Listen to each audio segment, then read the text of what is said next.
नमस्कार, मैं हूं अमीश देवगन और मेरे साथ इस समय मौजूद हैं भारतीय जनता पार्टी के वरिष्ठ नेता, उत्तर प्रदेश के पूर्व मुख्यमंत्री और मौजूदा में देश के रक्षा मंत्री राजनाथ सिंह। और मैं मौजूद हूं लखनऊ में। राजनाथ जी, आपका अभिनंदन है। बहुत बहुत धन्यवाद। हम लखनऊ में हैं। कहते हैं कि लखनऊ से ही दिल्ली का रास्ता गुजरता है। लखनऊ की अदब तहजीब और नजाकत बहुत मायने रखती है। लेकिन जब राजनाथ सिंह लखनऊ आते हैं तो क्या उनको अटल बिहारी वाजपेयी की याद आती है? क्योंकि ये क्षेत्र उन्हीं का रहा। स्वाभाविक है, लंबे समय तक अटल जी यहाँ से बराबर सांसद चुने जाते रहे और यहाँ की जनता बेहद प्यार करती रही है अटल जी को। और मैं इस मामले में सौभाग्यशाली हूँ कि अटल जी का स्नेह भी मुझे भी प्राप्त रहा है। और यहाँ की तहजीब, यहाँ की नफासत, यहाँ की नजाकत के तो सभी कायल रहते हैं। केवल उत्तर प्रदेश में रहने वाले लोग नहीं, मैंने देखा है कि कभी कभी साउथ इंडिया में भी जब मैं गया हूँ तो जो नहीं बोल सकते हैं हिंदी, वो नफासत, नजाकत, तहजीब, ये तीन शब्दों का वो भी एक दो लोगों ने मुझसे प्रयोग किया था। क्योंकि आपने दक्षिण भारत का जिक्र किया तो देश के एक बड़े नेता है राहुल गांधी। वो दक्षिण भारत गए तो उन्होंने बोला कि जो उत्तर प्रदेश के लोग हैं उनकी सोच जो है वो सतही है। बहुत ही दुर्भाग्यपूर्ण है। मुझे लगता है कि इस प्रकार का आरोप लगाने वालों को एक बार पुनः अपने बारे में सोचना चाहिए। मैंने किस मानसिक धरातल पर खड़े होकर वो बोल रहे हैं, ये बात हमारी समझ से परे है। उनका कहना है केरल के लोग डीप थॉट करते हैं, बहुत ज्यादा सोचते हैं, गहराइयों में सोचते हैं। नहीं, डीप थॉट करने वाले हिंदुस्तान के कोने कोने में बैठे हैं, नॉर्थ ईस्ट में भी बैठे हैं, लद्दाख में भी बैठे हैं। उत्तर प्रदेश, बिहार और हिंदुस्तान के साउथ माने हिंदुस्तान के हर राज्य में बैठे हैं। ऐसा नहीं डीप थॉट के लोग केवल एक ही जगह केंद्रित हैं। ये मानसिकता क्यों आई? ये बहुत ही दुर्भाग्यपूर्ण है। बीजेपी कहती है वो चुनाव हार गई, इस वजह से ऐसा है कि बराबर कांग्रेस पार्टी का जहां तक सवाल है, उन्होंने केवल वोट बैंक की पॉलिटिक्स की है। मेरा यह मानना है कि राजनीति केवल वोट के लिए नहीं की जानी चाहिए, राजनीति केवल सरकार बनाने के लिए नहीं की जानी चाहिए। राजनीति यदि की जानी चाहिए तो समाज बनाने के लिए की जानी चाहिए, देश बनाने के लिए की जानी चाहिए। और बराबर हर नेता के अंदर यह सोच बनी रहनी चाहिए यदि वह राजनीतिक क्षेत्र में काम कर रहा है तो। जी, क्योंकि अब चुनाव है। आप उत्तर प्रदेश में ताबड़तोड़ प्रचार कर रहे हैं। कल ही आपने लगभग 6 से 7 सभाएं करी, 6 चुनावी सभाएं करी। तो हवा किसकी दिख रही है? मैंने साफ है, हवा का रुख साफ है। हवा का रुख ऐसा है कि एकदम बिल्कुल इतनी तेज है हवा कि किसी को संदेह करने की कोई गुंजाइश नहीं बची है। अखिलेश कह रहे बीजेपी साफ है इस बार योगी नहीं आ पाएंगे, बीजेपी नहीं आ पाएंगे। यहाँ पर भारतीय जनता पार्टी को शानदार कामयाबी हासिल हो रही है और योगी जी की लोकप्रियता बड़ी है। अब मोदी जी की तो लोकप्रियता जिस प्रकार की है वो तो अनपैरेलल है सारे देश भर में। क्या आपको लगता है कि 5 राज्यों में चुनाव है लेकिन फोकस पूरा का पूरा जो है वो उत्तर प्रदेश पर है? नहीं, सभी राज्यों में हम लोगों का जाना हो रहा है। मतलब जितना ध्यान उत्तर प्रदेश पर दे रहे हैं हम लोग, वैसे ही सभी राज्यों में दिया। अब जैसे जिन 5 राज्यों में चुनाव हुआ है, सभी राज्यों में कहीं 1 दिन, कहीं 2 दिन, कहीं 3 दिन मैं स्वयं, हमारी सार्वजनिक सभाएं हुई हैं, मैं वहां होकर आया हूं उत्तर प्रदेश। लेकिन विरोधी आरोप ये लगाते हैं कि आप लोगों ने वादे पूरे नहीं करे। अब किस मुंह से जा रहे हैं अब चुनाव के अंदर? मैं समझता हूं कि इस प्रकार के आरोप लगाने के पहले 4 बार उन्हें सोचना चाहिए। मैं उनसे कहना चाहता हूं 2014 यानी 2014, 2019 के भी हमारे इलेक्शन मैनिफेस्टो को निकाल कर देखें और 2017 के भी उत्तर प्रदेश के भी इलेक्शन मैनिफेस्टो को निकाल कर देखें। मैं दावे के साथ कह सकता हूं शायद कोई चीज शेष बची हो। नहीं, जो कहा था हम लोगों ने वो सब कुछ पूरा किया है। हम भारत की राजनीति में क्राइसिस ऑफ क्रेडिबिलिटी, मतलब विश्वास का संकट किसी भी सूरत में पैदा नहीं होने देंगे, बल्कि विश्वास का संकट जो हमारे विरोधी राजनीतिक दलों ने पैदा किया है इस देश में, कांग्रेस सहित, सपा बसपा सहित, उस क्राइसिस ऑफ क्रेडिबिलिटी को भारतीय जनता पार्टी ने एक चुनौती के रूप में स्वीकार किया। एक काउंटर क्वेश्चन ये बनता है कि हमने हर चुनाव के अंदर एक माहौल देखते हैं कि किसी के पक्ष में माहौल बन जाता है और सरकार वो चलाता है तो उसके बाद कहीं ना कहीं एक डिससेटिस्फेक्शन अमंग द पीपल हो जाता है, यानी लोगों के भीतर हो सकता है। क्या आपको लगता नहीं है, क्योंकि उत्तराखंड में भी आपकी सरकार थी, गोवा में भी आपकी सरकार है, अभी फिलहाल उत्तर प्रदेश में भी आपकी सरकार है, तो क्या आपको लगता नहीं है, मणिपुर में भी आपकी सरकार है, क्या आपको लगता नहीं है कि उसका एक डिसएडवांटेज है बड़ा? 2014 में मोदी जी की सरकार थी, 2019 में चुनाव हुआ, पर वो तो नरेंद्र मोदी। नहीं सुनिए, तो एंटी इनकम्बेंसी नहीं थी, प्रो इनकम्बेंसी थी। तो उत्तर प्रदेश की भी यही हालत है, यहाँ पर एंटी इनकम्बेंसी नहीं है, यहाँ पर प्रो इनकम्बेंसी। फिर अखिलेश यादव को क्यों लग रहा है कि इस बार बीजेपी के बूथों पर, जो चुनावी बूथ होते हैं उसमें बूथ नाचेंगे, उन्होंने ये बयान दिया? नहीं, वो तो सबको लग रहा है, वो तो कांग्रेस के लोगों को भी लग रहा है कि वो जीतेंगे, उनको बहुजन समाज पार्टी को लग रहा है कि वो जीतेंगे। क्या करें उसके लिए? उन्हें तो भूत दिखाई दे रहा है। वो कह रहे हैं कि बीजेपी के बूथ पर भूत होगा, भूत पर बूथ। हाँ, अब पता नहीं, हमारी समझ के परे है, कहाँ भूत आ गया उत्तर प्रदेश में। जी नहीं, उनका ये कह रहा था। मैं बढ़ता हूं आगे। अखिलेश यादव ने एक मुझे इंटरव्यू दिया, जब मैंने उनसे पूछा कि अखिलेश जी कितनी सीटें आ रही है, उन्होंने बोला 403 में से 400 हमारी आ रही है। अब आप कल्पना कर सकते हैं कि लोग दिवा स्वप्न देख रहे हैं कि नहीं देख रहे हैं? पर सपने में तो उन्हें भगवान कृष्ण आए, उन्होंने बोला उनकी सरकार बनेगी। नहीं, जो चुनाव होता है, ये व्यक्ति संकट में रहता है तो बहुत सारे लोग सपने में आते हैं, लेकिन जो सपने में आते हैं वो उबार नहीं पाते संकट से। इस सच्चाई को भी स्वीकार करना चाहिए। क्योंकि हम उत्तर प्रदेश के अंदर हैं, इस समय हम लखनऊ के अंदर हैं। ऐसा माना जाता है कि पहले के 2 राउंड, खासतौर पर पश्चिमी उत्तर प्रदेश के अंदर किसान एक फैक्टर था, क्योंकि आप देश के एग्रीकल्चर मिनिस्टर भी रहे अटल जी की रिजीम के अंदर, और किसानों के साथ आपका नाता है। क्या आपको लगता है किसान आंदोलन का नुकसान हुआ है आपको पश्चिमी उत्तर प्रदेश के अंदर? नहीं, ऐसा नहीं, जैसा आकलन लगाया जा रहा था। देखिए, किसान आंदोलन लंबा चला है, इसमें कहीं दो मत नहीं है। भरपूर कोशिश हम लोगों की तरफ से हुई कि कृषि संबंधित जो तीनों कानून हैं, इसके बारे में लोगों को समझाया जाए। कुछ लोगों से हमारी प्रत्यक्ष किसान नेताओं से बात हुई थी, और मैंने कहा कि किन क्लॉजेज में, इस एक्ट के किन क्लॉजेज में आप संशोधन चाहते हैं, आप बतलाइए, हम लोग उस पर विचार करके संशोधन करने को भी तैयार हैं। लेकिन ऐसा कोई सुझाव नहीं आया। स्वाभाविक रूप से आंदोलन चलता रहा है, लेकिन मैं कहना चाहूंगा, प्रधानमंत्री जी ने जिस प्रकार की संवेदनशीलता का परिचय दिया है, उसकी जितनी भी सराहना की जाए वह कम है। मोदी जी ने करिश्माई काम कर दिया है। एकाएक सुबह उठना, कानून तो वापस लेना पड़ा ना, तीन के तीनों कानूनों को वापस लेना। क्यों?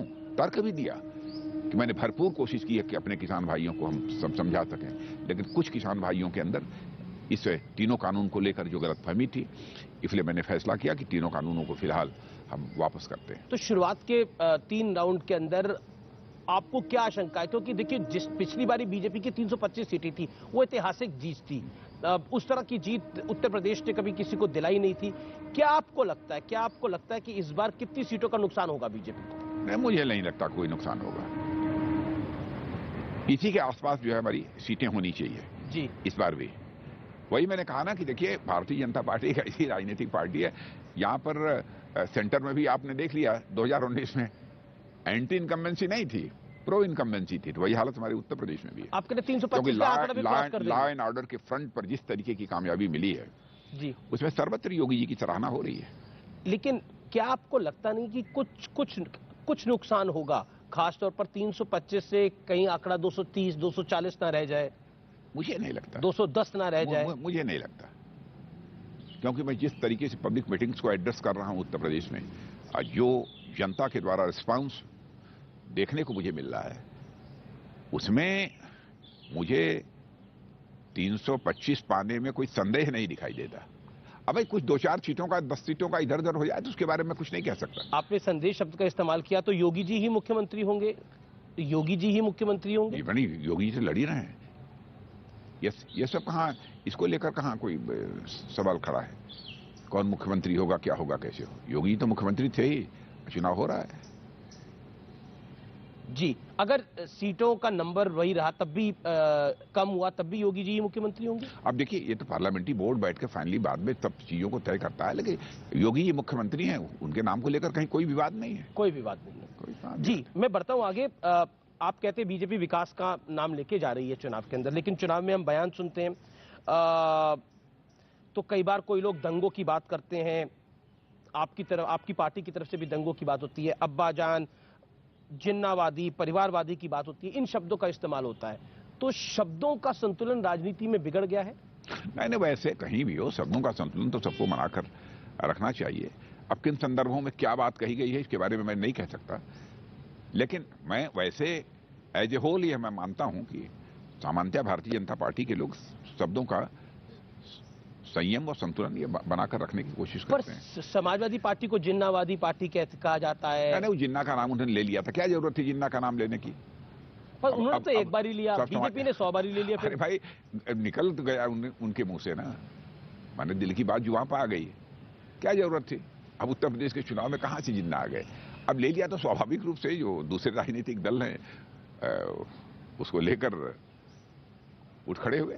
समाजवादी और तमंचावादी को आप साथ मिला देते हैं बीजेपी की? नहीं, देखिए, अब देखिए, वो एक सांकेतिक शब्द के रूप में उसको लीजिए, क्योंकि जब भी समाजवादी पार्टी की हुकूमत रही है यहां पर, बराबर कानून और व्यवस्था के मोर्चे पर जबरदस्त नाकामयाबी मिली है उस सरकार को।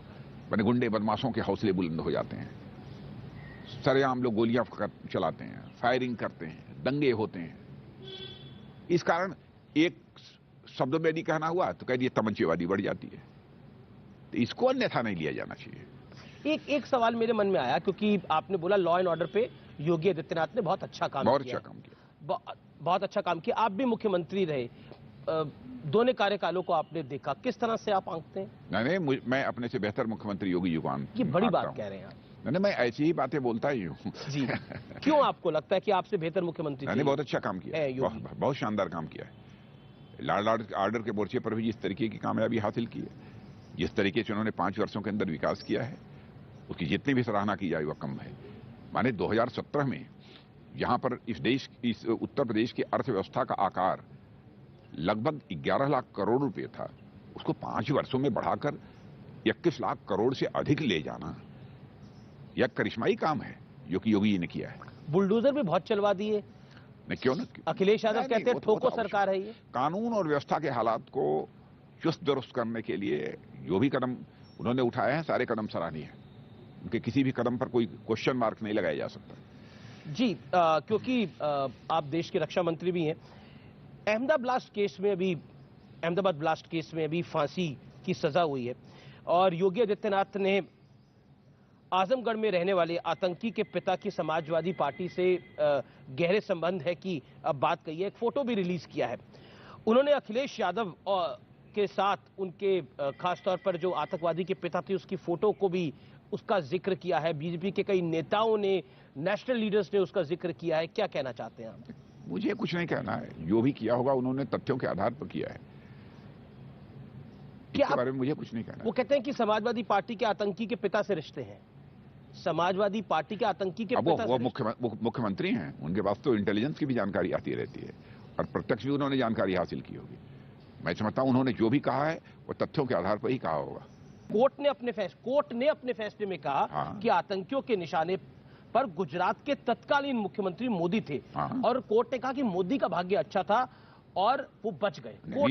ये बात सही है, कोर्ट ने यह बात सही कही है। जी जी, कोर्ट ने यह बात सही कही है। नहीं, इस देश की कितनी बड़ी क्षति हुई होती, आप इसकी कल्पना कर सकते हैं। जो व्यक्ति उस समय गुजरात का मुख्यमंत्री था, पॉपुलर मुख्यमंत्री था, बाद में देश की जनता ने उसको बिल्कुल अपने हथेली पर ले लिया, देश का प्रधानमंत्री बनाया और आतंकवादियों के टारगेट पर वह थे। यदि कुछ हो गया होता तो मैं समझता हूं कि देश की बहुत बड़ी क्षति होती, अपूर्णीय क्षति होती। मतदान से ठीक पहले एक वीडियो जारी होता है बीजेपी के बड़े नेता योगी आदित्यनाथ का और वो कहते हैं कि जो गलती आपने बंगाल में कर दी वैसी गलती मत करिएगा उत्तर प्रदेश के अंदर। इसके मायने क्या है? मैंने वो वीडियो देखा नहीं है जी। वो उनका कहने का मतलब है कि यूपी को कश्मीर केरल और बंगाल बनते देर नहीं लगेगी अगर बीजेपी की सरकार नहीं आई। तो डराकर वोट क्यों? नहीं, डराकर नहीं।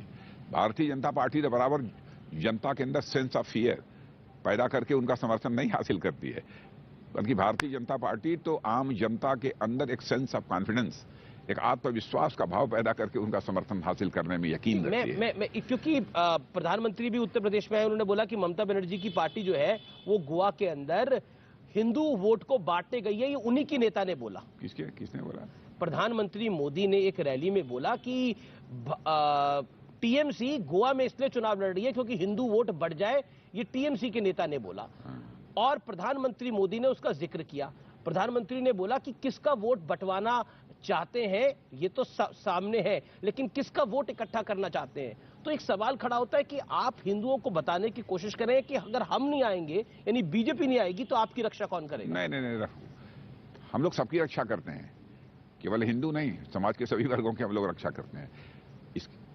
इसके बारे में सभी आश्वस्त हैं, इसमें कहीं पर कोई संदेह की गुंजाइश नहीं है।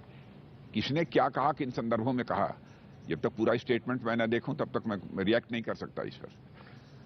एक चीज असाउद्दीन ओवैसी ने कहा कि जब नरेंद्र मोदी चले जाएंगे हिमालय में, जब योगी चले जाएंगे मठ में, तो तुम्हें कौन बचाने आएगा? बीजेपी ने कहा ये हिंदुओं को ललकारने की कोशिश है, हिंदुओं को डराने की कोशिश है। अब चिंता मत करिए, वो हिमालय नहीं जा रहे हैं, वो प्रधानमंत्री हैं, प्रधानमंत्री अभी रहेंगे, आगे भी प्रधानमंत्री रहेंगे, कोई कहीं नहीं जा रहा है। क्या आपको लगता है कि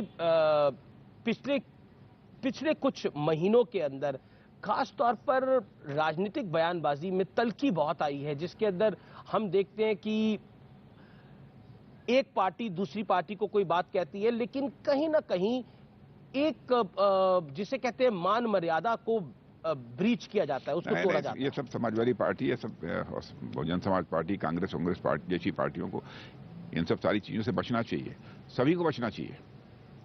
मैं तो यह मानकर चलता हूं कि तल्ख टिप्पणी करने का कोई कारण नहीं है। कभी कभी होता है कि आक्रोश में कोई अभिव्यक्ति लोग कर देते हैं, लेकिन भाषा का भी संयम होना चाहिए और साथ ही साथ बोलते समय भी संयम तो बरतना ही चाहिए। 80-20 वाला बयान क्या है? 80-20 से क्या आकलन लगाया जाए? क्यों कहा उन्होंने? मुझे 80-20 उसको हिंदू मुस्लिम के आधार पर जोड़कर नहीं देखा जाना चाहिए। फिर किस आधार पर देखना चाहिए? नहीं नहीं नहीं, अब 20% का यहाँ पर मुस्लिम की पॉपुलेशन है, 14 पॉइंट समथिंग है इस कंट्री में, आप सीधे उसको मुस्लिम से जोड़ देते हैं। पर उत्तर प्रदेश में तो 19% है। 80-20 का मतलब यह है कि लगभग, अब से मोदी जी की पॉपुलरिटी है जी, मोदी जी की पॉपुलरिटी 70%, 75%, 80% भी कभी आती है, तो हो सकता है कि यह उन्होंने कहा है कि विपक्षियों की और सत्ताधारी दल की इसकी लड़ाई है। अब इस आधार पर उसको देखना उचित नहीं है, हिंदू मुसलमान और इस आधार पर मत देखिए उसको। चलिए, मैं अगला सवाल है मेरा, पिछड़े वर्ग के नेता आपसे कुछ नाराज हैं, चाहे वो स्वामी प्रसाद मौर्य हो, चाहे वो राजभर आपके साथ आ सकते थे, नहीं आए, क्या इसका नुकसान होगा पूर्वांचल की तरफ? देखिए, कोई व्यक्ति नाराज हो सकता है, जहां तक पिछड़े वर्ग की बात है, मैं जानता हूं कि पिछड़ा वर्ग पूरी तरह से भारतीय जनता पार्टी के साथ, कोई इसमें व्यक्ति हो सकता है, उसके अपने कारण हो सकते हैं नाराजगी के, लेकिन भारतीय जनता पार्टी की नीतियों के कारण वह नाराज होगा ऐसा मैं नहीं मानता। पर क्या मेजॉरिटी हमारे साथ है? क्योंकि 2017 का चुनाव हुआ, बीजेपी का अलायंस मैनेजमेंट बहुत अच्छा था, इस बार जयंत चौधरी को बीजेपी साथ नहीं लेके आ पाई, इस बार बीजेपी राजभर को साथ नहीं लेके आ पाई। क्या आपको लगता है कि अगर पॉलिटिकल मैनेजमेंट थोड़ा बेहतर हो सकता था? देखिए, नेता गए हैं लेकिन उनका समाज जो है उनके साथ नहीं गया है, समाज व भारतीय जनता पार्टी के साथ है। चलिए, मैं बात कर लेता हूं अब पंजाब की, और क्योंकि पंजाब की जब मैं बात करता हूं तो प्रियंका गांधी वाड्रा साथ खड़ी थी, चरणजीत चन्नी सीएम बोल रहे थे, उन्होंने यूपी और बिहार के भाइयों पर जो बात बोली, बहुत ही दुर्भाग्यपूर्ण था, बहुत दुर्भाग्यपूर्ण था। पंजाब के मुख्यमंत्री मिस्टर चन्नी यह कह रहे हैं कि यहां से उत्तर प्रदेश और बिहार के भाइयों को वापस करो, और वहीं खड़ी होकर प्रियंका जी यहां तालियां बजा रही हैं। इसीलिए तो हम लोग कहते रहे हैं ना, कांग्रेस की बराबर यही नीति रही है, डिवाइड एंड रूल, बांटो और शासन करो। आज भी वो कायम है। कल मैंने कई अपनी सार्वजनिक सभाओं में इसकी चर्चा की थी। आपको दुख हुआ सुन के? बहुत दुख हुआ, बहुत दुख हुआ। तकलीफ इस बात की भी हुई कि ये लोग बड़े बड़े नेता अपनी राजनीतिक पार्टियों को बनते हैं, और इस प्रकार की बात यदि कोई कह रहा है तो खड़े होकर जो तालियां बजा रहे हैं लोग।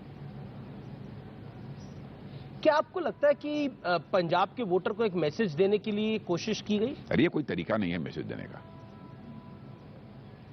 चाहे कोई कहीं का हो, किसी भी कॉर्नर का हो इस देश के, सभी एक हैं, भारतीय हैं। जब चरणजीत कोई कहीं जा सकता है, कहीं भी रह सकता है।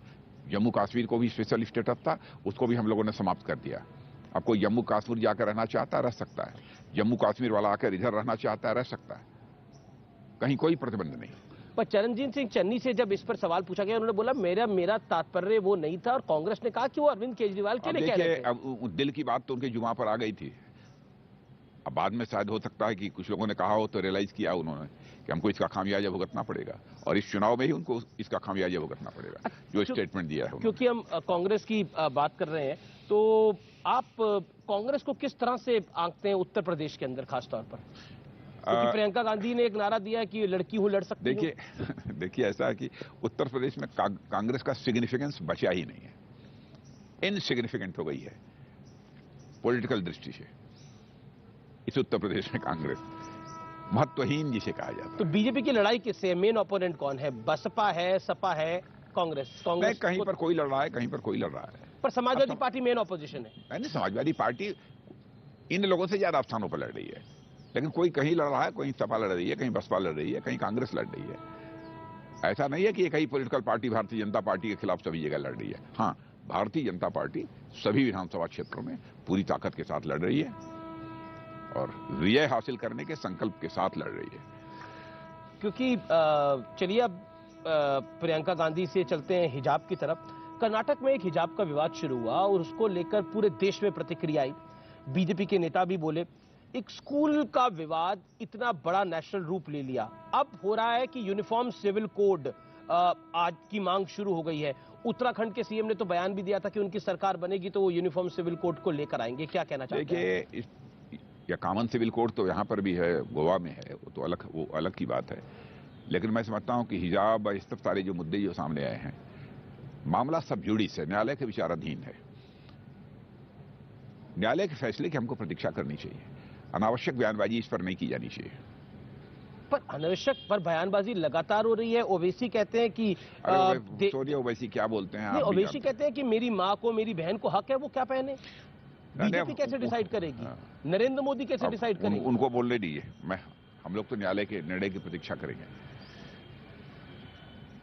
ओवैसी जी तो बहुत कुछ बोलते रहते हैं, हर चीज का जवाब देना उचित नहीं है।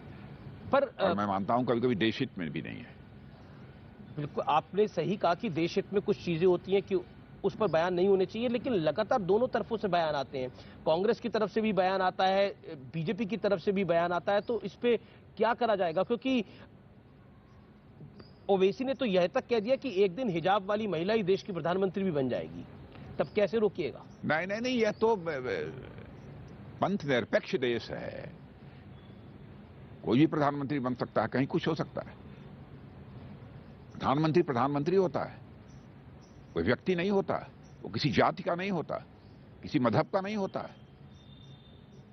प्रधानमंत्री व्यक्ति नहीं है, स्वयं में संस्था है, इंडिविजुअल नहीं है, इंस्टीट्यूशन है। क्योंकि आप इस देश के वरिष्ठ नेताओं में से एक हैं। मैं आपसे ये जानना चाहता हूं कि कोर्ट में एक याचिका लगाई गई जो कि हिजाब का पक्ष है। उन्होंने बोला कि जुम्मे के दिन और रमजान के हिसाब से हिजाब की इजाजत दी जाए। तो फिर अगर ऐसा होगा तो दूसरी तरफ होगा कि मंगलवार के दिन हमें हनुमान चालीसा पढ़ने की भी इजाजत दी जाए। नहीं, किसने क्या एफिडेविट दी है, क्या कहा, कैसे, इस विवाद में मैं नहीं पढ़ना चाहता। मैं इतना ही कहूंगा, सबसे पहले कोर्ट की जजमेंट की हमको प्रतीक्षा करनी चाहिए। कोर्ट का जजमेंट। लगता है कि ये यूपी इलेक्शन के लिए जानबूझकर विवाद खड़ा किया गया? इस संभावना को भी नकारा नहीं जा सकता। मैं तो पहले से ही कहता रहा हूं कि सब सारी कांग्रेस, सपा, बसपा, सब सारी राजनीतिक पार्टियां तुष्टीकरण की राजनीति करती हैं। बांटो और राज करो, इसी नीति को अख्तियार करके उन लोगों ने बराबर कामयाबी हासिल की है।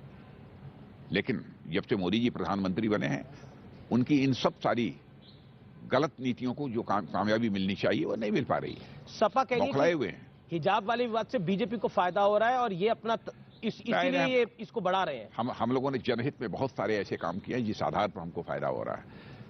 अब हिजाब हमको चुनाव नहीं जीता देगा। जी, मैं अगला सवाल आपसे, क्योंकि पंजाब को लेकर है। प्रधानमंत्री मोदी पिछले दिनों सिख धर्म के कुछ प्रोमिनेंट लोगों से, कुछ महत्वपूर्ण लोगों से मिले।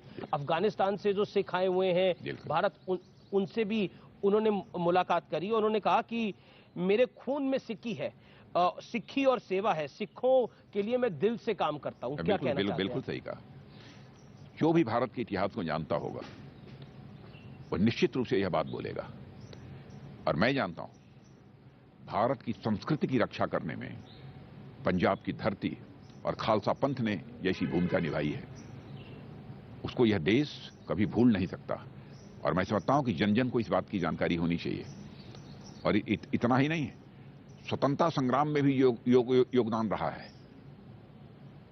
आप गुरु गोविंद सिंह जी, उनके चारों गुरुपुत्रों ने जिस तरीके से बलिदान दिया है, क्या देश उसे कभी भूलेगा? गुरु तेग बहादुर ने अपना शीश दिया, लेकिन भारत माता का मस्तक नहीं झुकने दिया। बीजेपी का मैं आपसे सवाल इसलिए पूछ रहा हूं, मोदी जी ने जो कहा सही कहा। बीजेपी और सिखों का क्या रिश्ता है? बीजेपी और सिखों का क्या रिश्ता है? बहुत गहरा रिश्ता है, और केवल सिखों का नहीं, हमारा सबके साथ गहरा रिश्ता है। लेकिन सिख कौम का कंट्रीब्यूशन हम उसे कभी नहीं भूल सकते, लेकिन हमारे सिर माथे। क्योंकि जब किसान आंदोलन हुआ तो बीजेपी का और सिखों का रिश्ते को खराब करने की पूरी कोशिश हुई जब किसान आंदोलन हुआ। ये तो भाईचारों को तोड़ने की कुछ ऐसी एक्सटर्नल फोर्सेस हैं, बाहरी ताकतें हैं, उनके द्वारा भरपूर कोशिश हुई। लेकिन देखिए, सिख समुदाय और इस हिंदू समाज अथवा भारतीय समाज का यह रिश्ता कभी टूट नहीं सकता, या टूट है। क्योंकि मैंने कहा ना कि मैं तो हिंदू हूं, मैं कह रहा हूं ना, सिख समाज को सचमुच हमसे कोई पूछे तो मैं तो बड़ा भाई मानता हूं। बहुत जी, मैं तो सिख भाई को बड़ा भाई मानता हूं। परिवार का ही एक सदस्य जो सिख होता था और एक सदस्य हिंदू रहता था, यही परंपरा थी। और मैं ये भी बतलाना चाहता हूं कि उनके सिख समाज का जो कंट्रीब्यूशन रहा है इस भारतीय संस्कृति को बचाने में, वो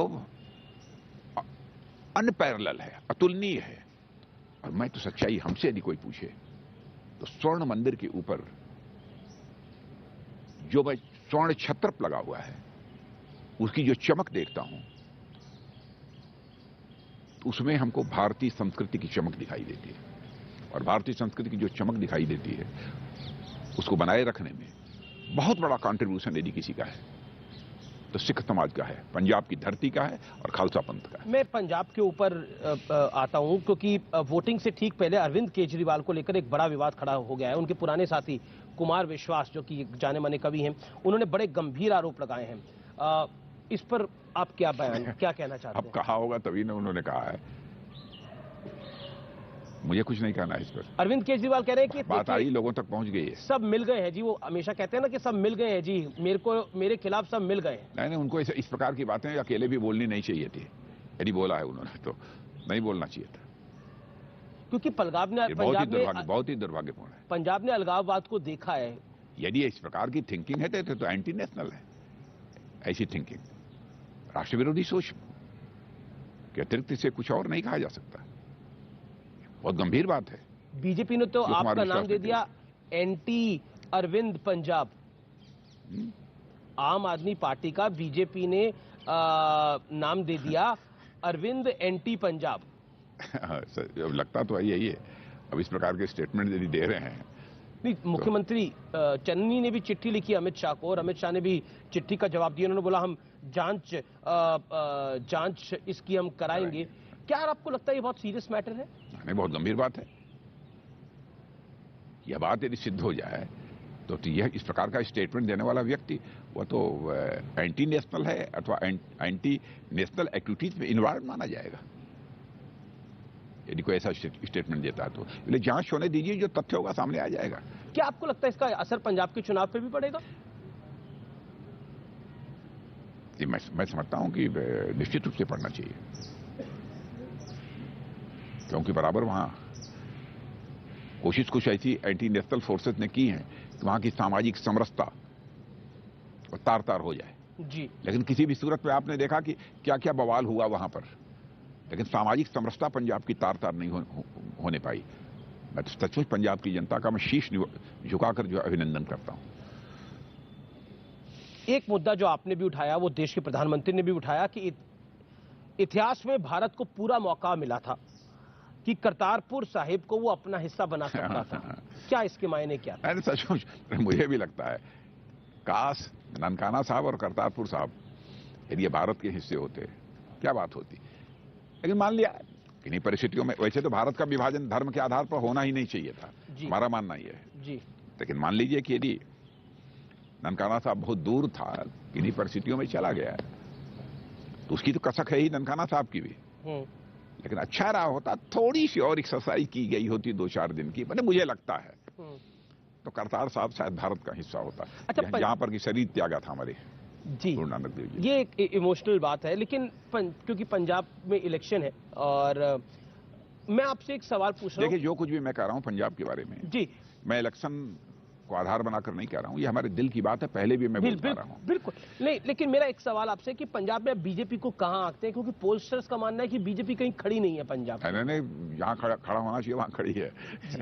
लड़ रही है, पूरी ताकत से लड़ रही है। कितनी सीटें आंकते हैं आप? कितनी सीटें आप? नंबर ऑफ सीट्स के बारे में फोरकास्ट नहीं कर सकता हूं, लेकिन गवर्नमेंट बनाएंगे, इस कॉन्फिडेंस के साथ हम चुनाव लड़ रहे हैं। सरकार बनाएंगे? हाँ, और क्या।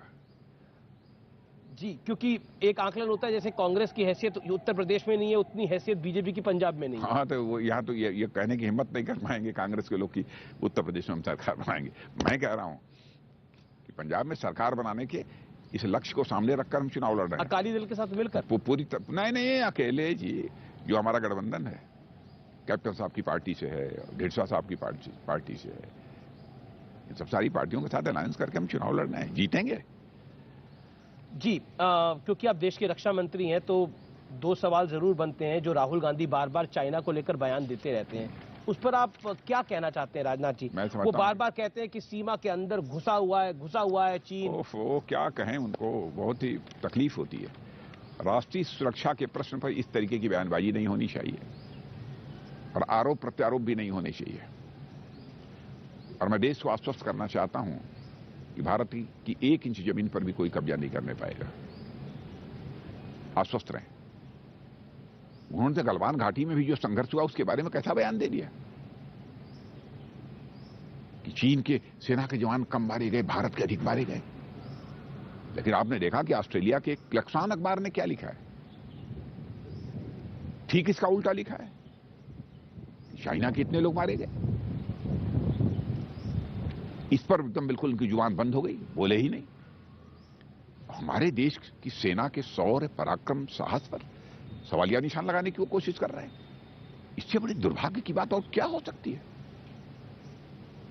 और राष्ट्रीय सुरक्षा के प्रश्न पर उन्होंने सदन में राजनीतिक भेदभाव से ऊपर उठकर काम करना चाहिए, सोचना चाहिए। उन्होंने तो संसद में कहा कि केंद्र की नीतियों के चलते चीन और पाकिस्तान एकजुट हो गए हैं। उन्होंने कहा कि भारत की सरकार जो है वो खतरे से खेल रही है। वाह वाह वाह वाह, क्या पूछना।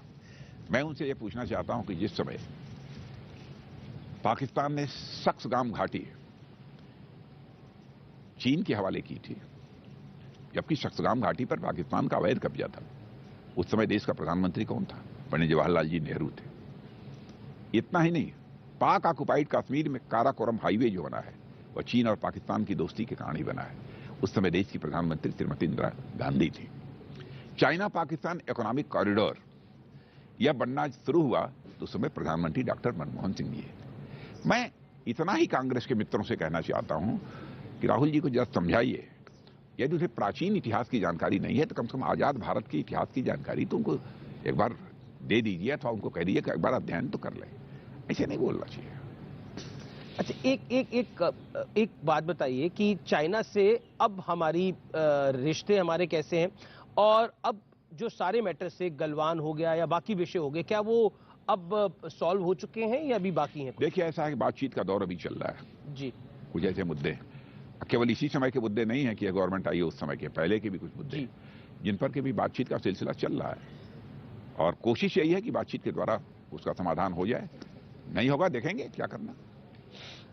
एक अगला सवाल मेरा ये कि अरुणाचल प्रदेश के एक युवक को चीन की आर्मी ने बंधक बनाए जाने की एक कंट्रोवर्सी हुई। हालांकि रिहाई से पहले राहुल गांधी का कुछ और बयान था, रिहाई के बाद कुछ और बयान आया। क्या आप कहना चाहते हैं? क्योंकि फिर उन्होंने वही एंड में बोला कि चलिए मीरम तौरान तो चीन से वापस लौट आया, ये जानकर तसल्ली हुई जिस मातृभूमि पर चीन ने कब्जा किया है वो कब वापस मिलेगी प्रधानमंत्री जी? कब का कब्जा किया है? 59 के पहले वाली बात कर रहे हैं कि कब की कर रहे हैं?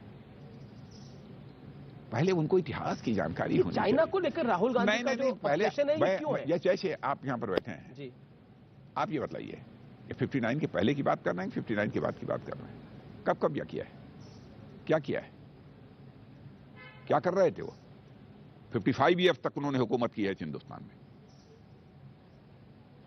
कम से कम बोलने के पहले कुछ तो कम से कम दिमाग लगाने की कोशिश करनी चाहिए, इंट्रोस्पेक्ट भी करना चाहिए। केवल बोलना है इसलिए जो मन में आए बोल दे, यह कोई तरीका नहीं है। वो भी राष्ट्रीय सुरक्षा के सवाल पर, ऐसे सेंसिटिव मुद्दे पर। और आप देखिए इसीलिए सारे सीनियर कांग्रेस के लीडर छोड़ छोड़कर इनको जा रहे हैं। कोई भी सुलझा हुआ नेता, संजीदा नेता कांग्रेस में बचा नहीं है। अब धीरे धीरे सब जा रहे हैं, जो बचे भी हैं थोड़े बहुत वो भी चले जाएंगे। राहुल गांधी का ऑब्सेशन चाइना के साथ क्यों है इतना, आपको क्या लगता है? कुछ आप तो संसद में उनको बहुत समय से देख रहे हैं। जो मन में आ गया सरकार के खिलाफ बोलना है। बोलते समय इस बात की सावधानी नहीं बरतते कि जो मैं बोल रहा हूं वो सही है कि गलत है। और मैं समझता हूं कि ऐसे लोगों के द्वारा जो बयान दिए जाते हैं उस पर हम लोगों को प्रतिक्रिया भी व्यक्त नहीं करनी चाहिए, छोड़ देना चाहिए, क्योंकि देश उनके ऊपर यकीन करता ही नहीं है, जानता है कि ऐसे ही अनाप शनाप की बयानबाजी करते रहते हैं। जी, मैं यूक्रेन की बात कर लेता हूं। यूक्रेन और रूस को लेकर जो विवाद चल रहा है, भारत के संबंध अमेरिका और रूस दोनों से हैं, इसको आप कैसे आंकते हैं और इसका भारत पे क्या असर है? नहीं, ऐसा है कि हम तो यही चाहते हैं कि आपस में बातचीत के द्वारा ही इस समस्या का समाधान निकलना चाहिए, बेहतर स्थिति वह होगी, संघर्ष की नौबत न आए। मैं तो यही ऊपर वाले से भी कामना करता हूं और मुझे लगता है कि अंततोगत्वा बातचीत होगी, हल निकलेगा। क्या क्योंकि मिस्टर बाइडेन और पुतिन की भी बीच में बात हुई थी, टेलीफोनिक बातचीत हुई थी। भारत कहां खड़ा है इस पूरे घटनाक्रम में? नहीं, भारत को जहां रहना चाहिए अभी भारत वहीं है जी। इसका इंपैक्ट हमारे पड़ोसी राज्यों के साथ कुछ पड़ सकता है? देखिए, युद्ध दो देशों के बीच भी जब होता है तो स्वाभाविक रूप से कूटनीतिक दृष्टि से देखा जाए तो उसके कई प्रकार के असर तो होते ही हैं जी। लेकिन युद्ध न हो सबसे बेहतर स्थिति यही है, और यह न होने पाए यही हम लोगों की कामना है। सभी लोग संयम से काम लें। क्योंकि ये सवाल उनकी तरफ से मैं पूछ रहा हूं कि जिन लोगों के बच्चे परिवार यूक्रेन में इस समय फंसे हुए हैं, हालांकि एक मिशन जरूर चल रहा है, लेकिन उनको आप क्या कहना चाहते हैं? नहीं, वो धैर्य रखें, भारत के संज्ञान में सारी चीजें हैं, वो सुरक्षित रहेंगे। उनको भारत वापस आने की प्रक्रिया में और तेजी आएगी क्या? हाँ, बिल्कुल आएगी। आखिरी सवाल, समय के साथ वो सब कुछ होगा। आपने देखा कोरोना के संकट में कितना प्रभावी कदम हमारे प्रधानमंत्री ने उठाया था। सारा का सारा सिस्टम लग गया था, जो लोग बाहर थे जो आना चाहते थे भारत, उनको लाने के लिए।